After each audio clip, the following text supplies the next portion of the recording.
Vaccine എന്ന് കേൾക്കുമ്പോൾ നമ്മളുടെ മനസ്സിലേക്ക് വരുന്നത് പോളിയോ തുള്ളിമരുന്നുകളും ചെറിയ കുട്ടികൾ കുത്തിവയ്പ്പിന്റെ സമയത്ത് കരയുന്നതൊക്കെയാണ്. എന്നാൽ മുതിർന്നവർക്കും വാക്സിനേഷൻ അത്യാവശ്യമാണെന്നുള്ളത് എത്ര പേർക്കറിയാം?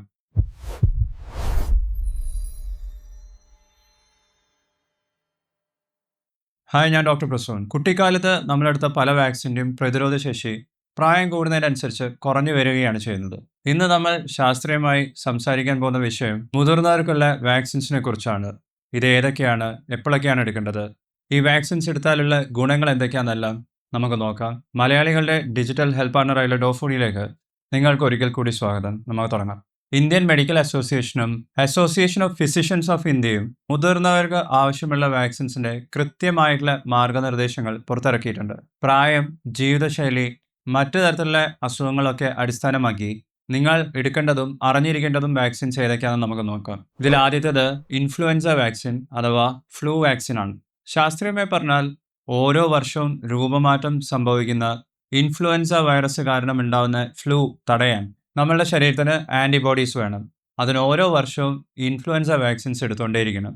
50 വയസ്സിന് മുകളിൽ പ്രായമുള്ളവർക്കും ആസ്മ, COPD പോലത്തെ അസുഖങ്ങളുള്ളവർക്കും എല്ലാ വർഷവും ഇൻഫ്ലുവൻസ വാക്സിൻ എടുക്കാൻ IMAയും APAയും കർശനമായി നിർദ്ദേശിക്കുന്നുണ്ട്. രണ്ടാമത്തേത് PCV അഥവാ ന്യൂമോകോക്കൽ കോൺജുഗേറ്റ് വാക്സിൻ ആണ്. സ്ട്രെപ്റ്റോകോക്കസ് ന്യൂമോണിയ എന്ന് പറയുന്ന ബാക്ടീരിയ കാരണം ഉണ്ടാകുന്ന മാരകമായിട്ടുള്ള ന്യൂമോണിയയും മെനിഞ്ചൈറ്റിസും ഇത്തരത്തിലുള്ള രോഗങ്ങളൊക്കെ തടയാൻ PCV വാക്സിൻ നമ്മളെ സഹായിക്കുന്നുണ്ട്.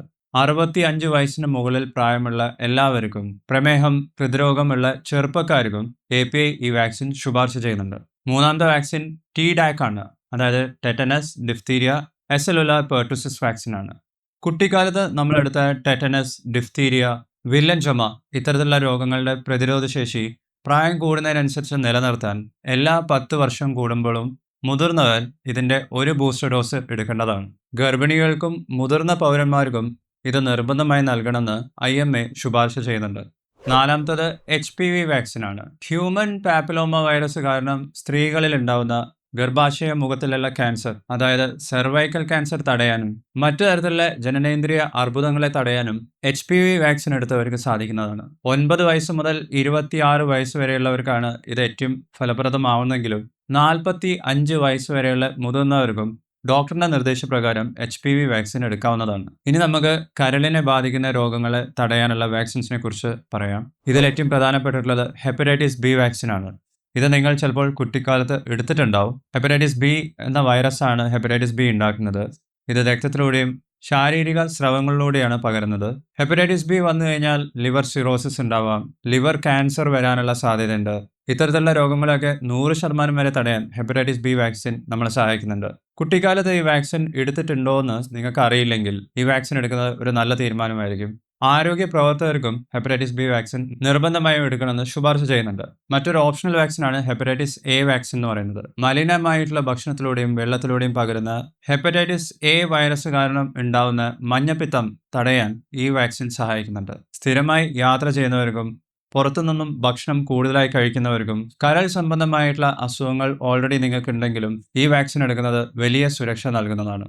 ഏഴാമത്തത് ചിക്കൻ ബോക്സ് വാക്സിൻ ആണ്. കുട്ടിക്കാലത്ത് ചിക്കൻ ബോക്സ് വരാത്ത മുതിർന്നവർക്ക് പിന്നീട് ഈ അസുഖം വന്നു കഴിഞ്ഞാൽ അത് ന്യൂമോണിയ പോലെയുള്ള ഗുരുതരമായിട്ടുള്ള കോംപ്ലിക്കേഷൻസിലേക്ക് നയിക്കാം. ഇത് തടയാൻ ഈ വാക്സിൻ 2 ഡോസുകളായി എടുക്കാവുന്നതാണ്. ചിക്കൻ ബോക്സ് വാക്സിന്റെ മറ്റൊരു പേര് വാരിസെല്ല സോസ്റ്റർ വാക്സിൻ ആണ്. അടുത്ത വാക്സിൻ ഷിംഗിൾസ് അഥവാ ഹെർപ്പിസ് സോസ്റ്റർ വാക്സിൻ ആണ്. കുട്ടിക്കാലത്ത് നിങ്ങൾക്ക് ചിക്കൻ ബോക്സ് വന്നിട്ടുണ്ടെങ്കിൽ പ്രായം കൂടുന്നതിനനുസരിച്ച് ആ വൈറസ് ചിലപ്പോൾ നമ്മളുടെ നാഡികളിൽ ഒളിച്ചിരിക്കാം. ഇത് പിന്നീട് റീആക്ടിവേറ്റ് ആവുന്ന സമയത്ത് ഞരമ്പുകളിൽ വേദനയുള്ള വെസിക്കിൾസ് പോലത്തെ റാഷസ് ഉണ്ടാക്കാം. ഇതിനെയാണ് ഹെർപ്പിസ് സോസ്റ്റർ എന്ന് പറയുന്നത്. നരകതുല്യമായിട്ടുള്ള വേദനയാണ് ഹെർപ്പിസ് വന്നിട്ടുള്ള ആൾക്കാർക്ക് അനുഭവിക്കേണ്ടി വരുന്നത്. ഈ ഒരു അസുഖം തടയാൻ ഷിംഗിൾസ് വാക്സിൻ ഹെൽപ്ഫുൾ ആണ്. 50 വയസ്സിന് മുകളിൽ പ്രായമുള്ളവർക്ക് ഈ വാക്സിൻ എടുക്കാൻ APA പ്രത്യേകം നിർദ്ദേശിക്കുന്നുണ്ട്. 9ാമത്തതും ഒരു ഓപ്ഷണൽ വാക്സിനാണ്. അത് ടൈഫോയിഡ് വാക്സിൻ ആണ്. സാൽമണല്ല ടൈഫി എന്ന് പറയുന്ന ബാക്ടീരിയ കാരണം ഉണ്ടാകുന്ന ടൈഫോയിഡ് തടയാൻ ഈ വാക്സിൻ യൂസ്ഫുൾ ആണ്. ഇത് പ്രത്യേകിച്ചും യൂസ്ഫുൾ ആവുന്നത് ശുചിത്വം കുറഞ്ഞിട്ടുള്ള സ്ഥലങ്ങളിൽ ജീവിക്കുന്നവർക്കും ഇടയ്ക്കിടയ്ക്ക് യാത്ര ചെയ്യുന്നവർക്കൊക്കെയാണ്. ടൈഫോയിഡിൻ്റെത് പലതരത്തിലുള്ള വാക്സിനാണ്. അതിലേത് വാക്സിനാണ് നിങ്ങൾ എടുക്കുന്നത് അതിനനുസരിച്ച് കൃത്യമായ ഇടവേളകളിൽ ഇതിന് ബൂസ്റ്റർ ഡോസസും അത്യാവശ്യമാണ്. 10ാമത്തതും ഒരു ഓപ്ഷണൽ വാക്സിനാണ്.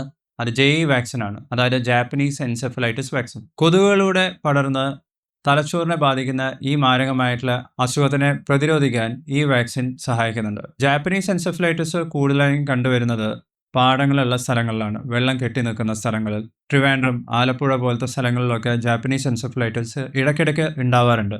ഇത്തരത്തിലുള്ള സ്ഥലങ്ങളിൽ കുട്ടികൾക്ക് മാത്രമല്ല മുതിർന്നവർക്കും ജാപ്പനീസ് എൻസെഫലൈറ്റിസ് വാക്സിൻ യൂസ്ഫുൾ ആണ്. ചുരുക്കി പറഞ്ഞാൽ ഈ വാക്സിൻ എല്ലാ മുതിർന്നവർക്കും വേണം നിർബന്ധമില്ല. പക്ഷേ പ്രമേഹം, ഹൃദ്രോഗങ്ങൾ, ആസ്മ, മറ്റ് കരൾ സംബന്ധമായിട്ടുള്ള രോഗങ്ങൾ, COPD, ശ്വാസകോശ സംബന്ധമായിട്ടുള്ള രോഗങ്ങളുള്ളവർക്കും സർജറി കഴിഞ്ഞിട്ടുള്ള ആൾക്കാർക്കും 50 വയസ്സ് പ്രായം കഴിഞ്ഞിട്ടുള്ളവർക്കും ഈ പറഞ്ഞ വാക്സിൻസ് എല്ലാം ജീവൻ രക്ഷാ മരുന്നുകൾക്ക് തുല്യമാണ്. നിങ്ങളുടെ പ്രായത്തിനും ആരോഗ്യസ്ഥിതിക്കും അനുസരിച്ച് ഇതിലേത് വാക്സിനാണ് എടുക്കേണ്ടതെന്നുള്ളത് APAയും IMAയും കൃത്യമായിട്ടുള്ള സയന്റിഫിക് ഗൈഡ് ലൈൻസ് നൽകിയിട്ടുണ്ട്. എന്നാൽ ഈ പറഞ്ഞ ഒരു വാക്സിനും സ്വന്തം ഇഷ്ടപ്രകാരം മെഡിക്കൽ ഷോപ്പിൽ പോയി വാങ്ങിച്ച് ഉപയോഗിക്കേണ്ടതൊന്നല്ല. നിങ്ങളുടെ മെഡിക്കൽ ഹിസ്റ്ററി പരിശോധിച്ച് നിങ്ങൾക്ക് അനുയോജ്യമായിട്ടുള്ള വാക്സിൻ, അതിൻ്റെ ഡോസും അതെപ്പോഴാണ് വെക്കേണ്ടത്, ഇതെല്ലാം തീരുമാനിക്കേണ്ടത് ഒരു ഡോക്ടറാണ്. അതിനായി ആശുപത്രിയിൽ പോയി ക്യൂ നിൽക്കണമെന്ന് ഒരു നിർബന്ധവുമില്ല. നിങ്ങൾക്ക് ഡോഫോഡി വഴി ഒരു ഫിസിഷ്യനുമായി നിങ്ങളുടെ വീട്ടിലിരുന്നുകൊണ്ട് തന്നെ കൺസൾട്ടേഷൻസ് ബുക്ക് ചെയ്യാവുന്നതാണ്. ഡോഫോഡിയിൽ കൺസൾട്ടേഷൻസ് ബുക്ക് ചെയ്യാൻ സ്ക്രീനിൽ കാണുന്ന ഫോൺ നമ്പറിൽ കോൺടാക്ട് ചെയ്യുക, അല്ലെങ്കിൽ ലൈക്ക് ബട്ടൻ്റെ താഴെയുള്ള ആദ്യത്തെ ലിങ്കിൽ ക്ലിക്ക് ചെയ്യുക. നിങ്ങൾക്കിനി ഏത് വാക്സിൻസിനെ കുറിച്ചാണ് കൂടുതൽ അറിയേണ്ടത്, വീഡിയോന് താഴെ കമൻറ്റ് ചെയ്യുക. ഈ വീഡിയോ കണ്ടതിനും ചാനൽ സബ്സ്ക്രൈബ് ചെയ്തതിനും നന്ദി. ഞാൻ നിങ്ങളെ നെക്സ്റ്റ് വീഡിയോയിൽ കാണാം. ബൈ.